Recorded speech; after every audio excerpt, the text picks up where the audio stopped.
guys have already sighted them by the window. They've pulled the window, they've break the glass. I knew they were in full force. There's nothing I could do that for me to like surrender myself to them. And I asked, I said, Kai, what is it that you need? Whatever you need, come in. So guys, I know by now we all are familiar with the story about the man who was kidnapped alongside with his 6 daughters. He was later released by the bandits to go look for ransom. And because he could not quickly, gather the money that they were requesting for, they had to take away the life of one of his daughters. And the remaining 5 were left with the bandits. The bandits went ahead to threaten the man that if he fails to bring the ransom requested, that they are going to end the lives of the remaining 5. I wish to announce to you guys that those ladies have been recovered. I mean, they've been rescued by the military, and then the man has found it important for him to grant an interview. So he granted an interview to an Arise TV anchor. I want you guys to take a look at what this man went through. It was not an easy experience for him, and I just wanted to take a look at what he said during this interview. Of Nabiha Al-Qadriya, who was killed by her abductors after her parents failed to meet the deadline given by those abductors for ransom to be paid, has confirmed the release of her 4 sisters. Nabiha, her sisters and their father were abducted on January 2nd from their home at Zuma 1 on the outskirts of Buari town in Abuja. Tragically, an uncle of the deceased, Abdul Fatai, who led a potential rescue mission, was killed by the bandits. Although Mr. Al-Qadriya was later released to go source for ransom, sadly his daughter Nabiha was killed after the family could not raise the ransom within the specified time. Family has thanked Nigerians for their prayers and goodwill, which includes a fundraising initiative for ransom. Meanwhile, the police operatives say they successfully rescued victims around Kaijuru Forest in Kaduna State. Also released were 7 abducted victims from Sangwari layout. Rice News has this exclusive with Mr. Al-Qadriya. It was on the 2nd of January.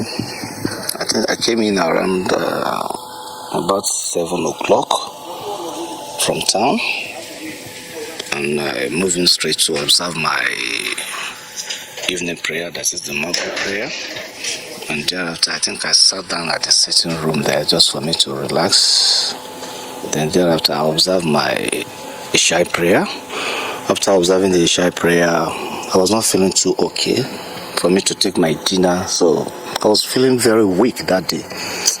I now asked my daughter to prepare a small pap for me. So thereafter, I took the pap. I couldn't even take it, so I went in straight to the bedroom. I was just relaxing, pressing my phone. I was telling my wife, I'm not strong, I don't know what is happening. Then my mood is not okay. So after some time, I dozed off. So the next thing I heard around, the noise was just coming. I was like, who is banging the gates? And I asked, but my children were in their various rooms. I was like, who is banging the gates? Who is knocking? This one is not knocking. They are banging it. They say they don't know. I stood up. And I came out. It's an uncompleted building anyway. I just fixed about 3 rooms there just for us to move in. We're moving not up to 2 months now. And so I came out. I went straight to the sitting room, the main sitting room of which we're still working on, to check a peep from the window, and I sight one man standing by the main gate. It was from there I noticed this armed robbers then. So I haven't sight then. I've already made up my mind as well. If they have come, there's no problem. And I notified my wife, it's like they are armed robbers, so it's like they have come. So I went straight into my bedroom. My children too have already locked up their rooms, their various rooms. I went in straight to my room, switched off the light. My wife rushed to the bedroom, we switched off the light. I picked my phone, trying to see who I call, neighbors around. My memory was like I was confused. But along the line, when I reorganized myself, I was able to pick myself up and say, let me call my brother. And I called my brother. And I said, Abdul Fatai, where are you? I said, there's problem. We are being attacked now.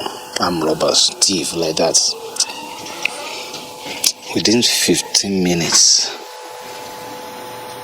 I called back. He said, bros, I'm close to you. I said, okay. So I was a bit relaxed. The guys have already sighted them by the window. They've pulled the window, they've break the glass. I knew they were in full force. There's nothing I could do that for me to surrender myself to them. And I asked, I said, Kai, what is it that you need? Whatever you need, come in. So guys, you can imagine how this man felt at this moment. Honestly, this is an experience you can never wish your enemy to experience. That is life in Nigeria. May Nigeria never happen to you. I came out, opened the door. One got me and asked me, Inagudi. I look at him, I don't have money. But if you see anything here that is good for you, pack it at a Pideshi. You look at me, you search everywhere. I notice you are looking for money, checking some things like that, of which they pick the things that they thought probably they could go with. I was just looking at him. Coincidentally, I think there was one rope that I use inside the compound for at the back there. He picked the rope from my room. The next thing I saw him coming out was to tie me with that rope. I knew, well, I'm the suspect. I give up. I said, okay, let's go. He now marched me out from my room to the balcony in my room, and then my children too. They've already break the door. They've used this long jigger in my compound. They pick the jigger from my compound. They break the door. They've get their entrance to my children's room, march them out like that. I saw my children, myself. I said, okay, let's go. Their intention was to lead us out of that community to the main road that goes to Veritas. So I was having the confidence that at least between that time, is that the police will come or the other security people will come that will make them to leave us and run away. When I noticed my brother was driving in, I was happy. He was the one that actually lead the police to my community. So when I sighted this guy, as at that time, they had already positioned themselves again. When they said that they were coming, they didn't know what was coming, but they saw the police light on. So they knew quite all right, these guys have come for them. So on seeing that, I said, Kai, there's nothing I could do. And I tell my children, I say, relax yourself. Then I said, all of us should lie down. And I tell my children, I say, just go down. Myself too, I hide myself on the floor. Just from then, 3 of them up went to, there's a building not far from the main road. It's fenced. There's a gate there. They went to that building, but 3 of them were trying to gain entrance to that building. I was seeing them using harrow and all sorts of things to break the security lights so that people will not see them from a distance. So they break all the bulbs outside, the security lights outside, trying to climb the gates inside. So it was then they started to exchange bullets. And I saw my brother that he wanted to drive further. So he didn't know that they were close to that house. So the next thing he did was for him to reverse back. Which the reverse that he did, I believe they must have shot him. So the police vehicle too got stopped. So his reverse could not go back. So they were all exchanging with themselves. So after a few minutes, both of them stopped. I think the police stopped. They can't advance further. And I said, Kai, they must have injured my brother or injured the police. For the police vehicle not to advance further, meaning that they cannot stand these guys. So guys, this was how his brother, who was leading the police to come rescue him, ended up losing his own life in the course of this. Also, like you can hear from him, possibly some policemen equally lost their lives. This is happening in Abuja, the FCT, meaning that no part of Nigeria is secured any longer. So thereafter they've been able to recoup themselves and get their strength that they have injured these people. They now ask us to stand up, go back to the village, take another route to get out of that place. The ransom, how we came about the ransom? Particularly the demands. Have they made any demands when they contacted you?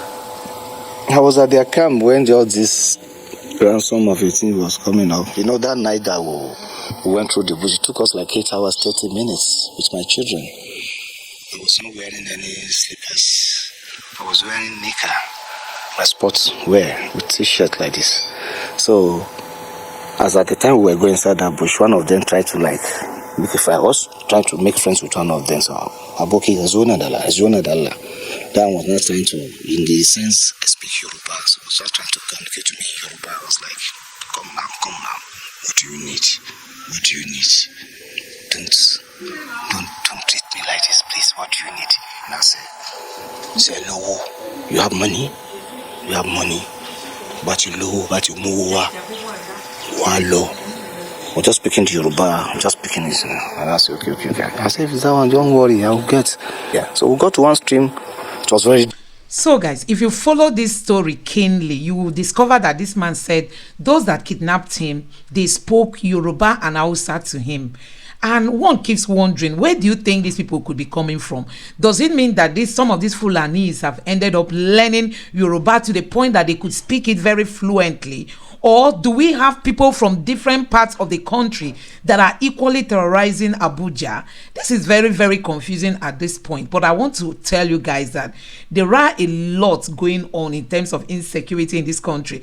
And from the look of things, they are now saying that, when they kidnap their victims in Abuja, they move towards the Kaduna axis because that is where we have these bandits littered all over the places. So they move towards that area. That is where their chief or their main man, their captain is, and that is where they have their main base. So you could hear him say they had to trek for 8 hours plus, close to 9 hours trekking, without shoes, without anything. This man trekked alongside his 6 daughters. Nigerians, this was a horrible experience. Deep. They asked us to enter inside the water. My children, all of us, we went inside there, passed through there, climbing one hill like that. Then I said we should stop. And that sense that they started to look for firewood like that. I mean, in short, they prepare their food there that night. Maybe whether they spaghetti or something like that, Sham. Because as at that time they've asked us, myself, they asked me to kneel down. So one of them now came close to where I knelt down and asked me, bros, I mean, Mino Uku? I said, where do you want me to get 3 million? Give me a slap. Another one came again and give me another one. Like that. The one with his gun hit me at my back. And I said, okay, no problem. We end that talk.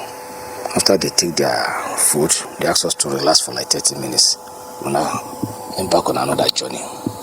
So another journey, that's maybe second lap. So I'm getting to another. It took us about 3 hours again, if I'm not mistaken. They asked us to stay in one bush, lie us down, that we should sleep. Of course, I enjoyed the sleep. Just maybe 30 minutes like that, inside bush, grass like that. My children too, some of them that carry maybe their night wrapper like that. And they managed to cover me with their own, that they come, let's cover you. We did that. So after 30, 40 minutes, they asked us to stand up. We now begin the final lap. So the final lap, for us to get to the main camp where their camp is, where their leader is, there's a big stream and one big mountain like that to climb. So they asked me to cross with 2 guys with their rifle following me. The guy that was holding my hand, the rope was still inside. He was controlling me with the rope. So I followed him. And I look back to check my children at the back. I said, Kai, 6 children. Where are they taking me to? I hope they are not going to kill me. Where are they taking me to? I just saw more courage and asked that guy, I said, oh boy, Nibolanlo, where are you taking me to? He said, bros, Baba, don't worry now. I want to go and meet her. I said, I'm feeling cold. He now asked the guy to give me they picked one duvet for my house that night. So one of them used it to cover himself up. And I said, I'm feeling cold, I'm not okay, I'm not strong. That I'm not strong that night, I'm on medication. He now pleaded with one of his colleagues, said, you should bring that duvet for me to cover myself with. So I used that one. I was going. I didn't see my children coming. I was like, what is happening? And I said, what of my children? He said, Baba, they will come. What are you doing with my children? He said, Katabi. Just shouting on me. I said, I'm not comfortable. I want to go back. He said, no, you cannot go back. After 30 minutes, I sight my children coming up. So when I sat there, I was happy. And that's why they now assemble us again.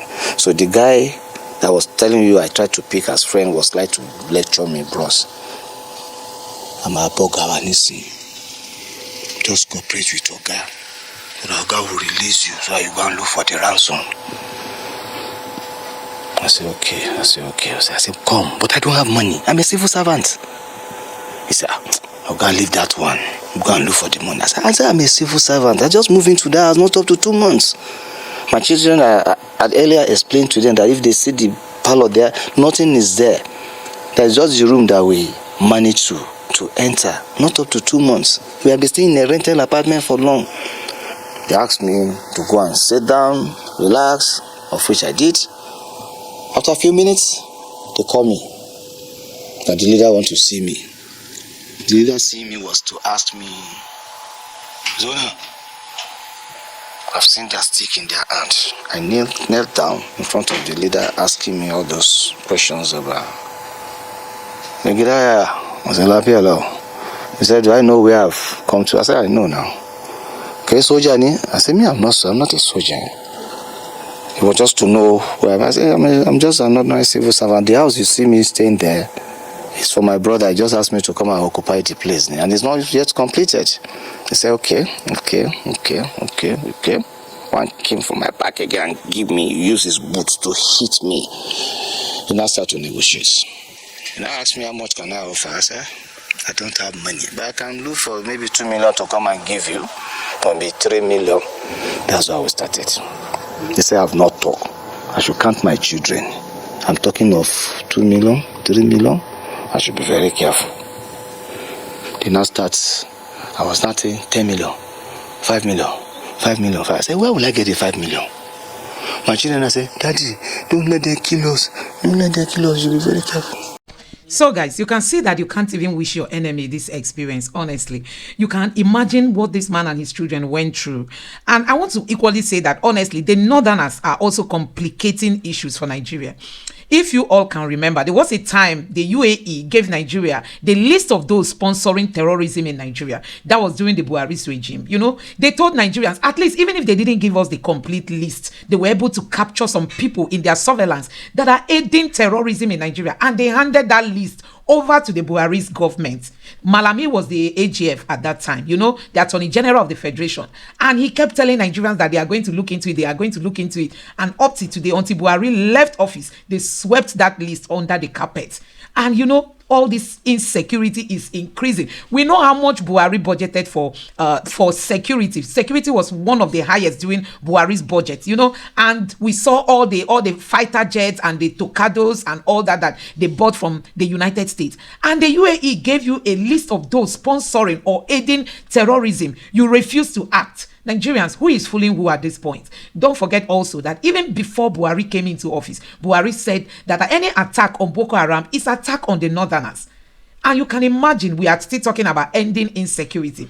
Honestly, there was this ex-Navy man that came on Channels Television and he told Nigerians that the government knows about those sponsoring terrorism in Nigeria, that we shouldn't be fooling ourselves. So Nigerians, when we look at what this man and his family went through, I don't even know who do we point accusing finger to? Who do we accuse of being, you know, responsible of what ordinary Nigerians are going through? So guys, there are a lot. Don't also forget that even Buhari's minister, Mr. Pantami, was equally accused of sympathizing with terrorists. And when that was brought to the spotlight, you know, he was telling Nigerians that he has repented. He did it in the past. He has repented. And Nigerians were saying he should be sacked. Buhari protected him. Other Northerners protected him. So you can see what is happening today. The menace is affecting everybody. So guys, let me know what you all think about this in the comment section below. Please don't forget to subscribe to the channel. Turn on the notification bell. Please give this video a like so that YouTube can recommend it to others. And let me know what you think in the comment section below. Thank you.